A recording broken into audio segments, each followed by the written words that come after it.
lagi brand skincare Dr. Leo ni. Aku pernah review produk dia, a few, tak banyak. Tapi apa yang aku boleh puji, setiap SKU dia memang ada bahan aktif yang support dengan kajian saintifik.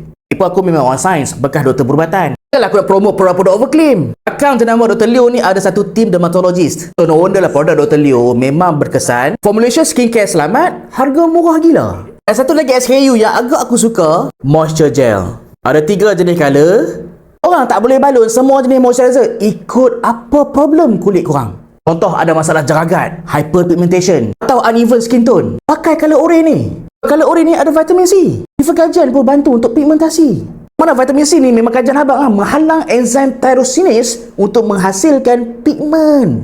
Bukan setakat vitamin C je dalam ni. Ada tranexamic acid bantu untuk pigmentasi juga. Ada citric extract juga. Kalau kulit kering, kulit dry, tak sesuai yang ni. Nampak?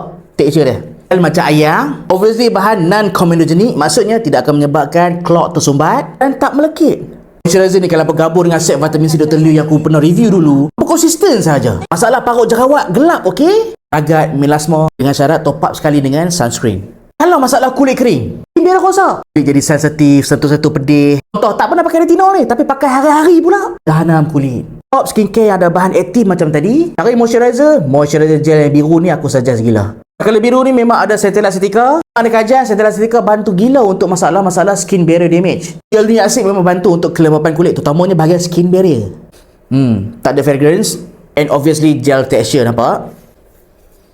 Apa macam pakai ayak weh. Tak melekit, sejuk je pakai. Kulit sensitif, kulit kering, moisture gel color biru. Kalau jenis kulit tu acne prone skin, itu jerawat, dekat mulut senang ni jerawat, sini sakit weh. Jangan picit. Moisturizer gel hijau ni untuk korang. Ada Panthenol 5%. Panthenol kalau apa baca study pun memang strong study untuk anti radang. Banyak gila kot kajian saintifik. Dan dalam ni juga ada ceramide bantu untuk repair skin barrier. Ingat, rosak skin barrier juga punca pada jerawat.